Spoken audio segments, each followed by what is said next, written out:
Hello ಸ್ನೇಹಿತರೆ, welcome back to review from Nayak.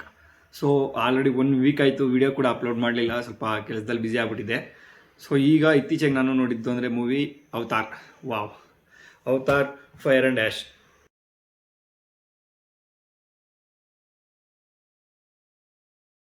ಎಂಥ movie ಅಂದರೆ, ನಾನು ಮಿಸ್ಸಾಗಿ 2D ನೋಡ್ಬಿಟ್ಟೆ. ನಾನು ಇಲ್ಲೆಲ್ಲ ತರದಲ್ಲಿ 3D ಸಿಗಲಿಲ್ಲ ಅಂತ ಹೇಳ್ಬಿಟ್ಟು 2D ನೋಡ್ಬಿಟ್ಟೆ. ತುಂಬ ಬ್ಯೂಟಿಫುಲ್ ಆಗಿರೋ ಮೂವಿ.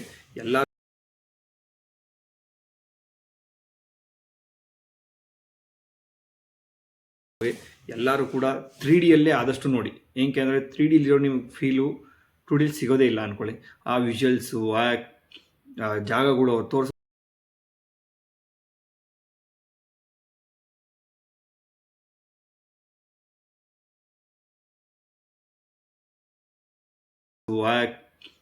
ಜಾಗಗಳು ತೋರಿಸೋಂಥ ಜಾಗಗಳು, ಆ ಥರ ಜಾಗಗಳನ್ನ ನಾವು ಇಮ್ಯಾಜಿನ್ ಕೂಡ ಮಾಡ್ಕೊಳ್ಳೋಕ್ಕಾಗೋದಿಲ್ಲ. ಆ ಥರ ಜೇಮ್ಸ್ ಕ್ಯಾಮರನ್ ಬಂದ್ಬಿಟ್ಟು ವಿಡಿಯೋ ಇದು ಮಾಡಿರೋದು.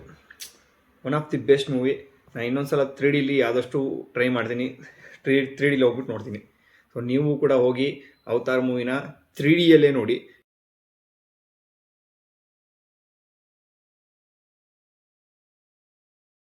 ಸೊ ಲಾಸ್ಟ್ 2 ಪಾರ್ಟಲ್ಲಿ ಏನಿತ್ತು ಮೂವಿ ಸ್ಟೋರಿ, ಬಟ್ ಈ ಸಲ ಸ್ವಲ್ಪ ಸ್ಟೋರಿ ವೈಸು ಡಿಮ್ ಆಗಿದೆ. ಬಟ್ ಓಕೆ ಅಂತ, ನೀವು ವಿಜುವಲ್ಸ್ ಕಡೆ ಹೋಗ್ತೀನಿ, ನಿಮಗೊಂದು ಒಳ್ಳೆ ಮೂವಿ ಎಕ್ಸ್ಪೀರಿಯೆನ್ಸ್ ಮಾಡಬೇಕು ಅಂತ ಸ್ಟೋರಿ ಬಗ್ಗೆ ಅಷ್ಟು ತಲೆ ಕೆಡಿಸ್ಕೊಳ್ಳಲ್ಲ ಅಂದರೆ ಬೆಸ್ಟ್ ಮೂವಿ ನೋಡಿ. ಅವತಾರ್ ವೇ ಆಫ್ ವಾಟರ್ ಅಂತ ಏನಿತ್ತಲ್ಲ, ಅದು ಮಾತ್ರ ಸ್ಟೋರಿ ವೈಸ್ ಆಗಿರ್ಬೋದು, ಸ್ಟೋರಿ ಬಿಲ್ಡಪ್ ವೈಸ್ ಆಗಿರ್ಬೋದು, ತುಂಬ ಅಂದರೆ ತುಂಬ ಚೆನ್ನಾಗಿದೆ. ಬಟ್ ಇದರಲ್ಲಿ ಸ್ವಲ್ಪ ಸ್ಟೋರಿ ಬಿಲ್ಡಪ್ಪು ಕಮ್ಮಿ ಆಗೋಗುತ್ತೆ, ಸ್ಟೋರಿ ಟೆಲ್ಲಿಂಗಲ್ಲಿ ಸ್ವಲ್ಪ ಕಮ್ಮಿ ಆಗೋಗುತ್ತೆ. ಯಾಕಂದರೆ ವಿಜುವಲ್ಸ್ ಕಡೆ ತುಂಬ ಗಮನ ಕೊಟ್ಟಿರೋದ್ರಿಂದ ಸ್ವಲ್ಪ ಹೆಚ್ಚು ಕಮ್ಮಿ ಆಗುತ್ತೆ, ಅಡ್ಜಸ್ಟ್ ಮಾಡ್ಕೊಳ್ಳಿ. ಬಟ್ 3Dಲಿ ನೋಡಿದ್ರೆ ನಿಮಗೆ ಅವೆಲ್ಲ, ನೀವೊಂದು ಮೂವಿ ಎಕ್ಸ್ಪೀರಿಯೆನ್ಸ್ ಮಾಡಬೇಕು, ತುಂಬ ಚೆನ್ನಾಗಿರೋ ಮೂವಿ ಅಂತ ಹೋಗ್ತೀನಿ ಅಂತಂದರೆ ನೀವು ಸ್ಟೋರಿ ಕಡೆ ಎಲ್ಲ ತಲೆನೇ ಕೊಡೋದಿಲ್ಲ. ವಿಜುವಲ್ಸ್ ನೋಡ್ಬಿಟ್ಟೆ ನೀವು ಕಳೆದೋಗ್ಬಿಡ್ತೀರ, ಅಷ್ಟು ಚೆನ್ನಾಗಿದೆ. ಸೊ ಎಲ್ಲರೂ ಕೂಡ ನಿಮ್ಮ ಫ್ಯಾಮಿಲಿ ಜೊತೆ ಕರ್ಕೊಂಡು ಹೋದರೆ ಇನ್ನೊಂದು ಥರ ಎಕ್ಸ್ಪೀರಿಯೆನ್ಸ್ ಚೆನ್ನಾಗಿರುತ್ತೆ. ಯಾಕೆಂದರೆ ಫ್ಯಾಮಿಲಿಯವರೆಲ್ಲ ಕುತ್ಕೊಂಡು ನೋಡೋಂಥ ಮೂವಿನೇ, ಏನು ಒಂಥರ ವಲ್ಗ್ಯಾರಿಸಿಟಿ ಏನಿಲ್ಲ, ಇಲ್ಲಾಂದರೆ ಕೆಟ್ಟದಾಗ ಡೈಲಾಗ್ ಅಂತೂ ಯೂಸ್ ಮಾಡಿಲ್ಲ. ತುಂಬ ಫ್ಯಾಮಿಲಿ ಫ್ರೆಂಡ್ಲಿ ಮೂವಿ ಇದೆ. ಸೊ ಆದಷ್ಟು ಎಲ್ಲರೂ ಫ್ಯಾಮಿಲಿ ಜೊತೆ ಹೋಗಿ ಮೂವಿ ನೋಡ್ಕೊಂಡು ಬನ್ನಿ.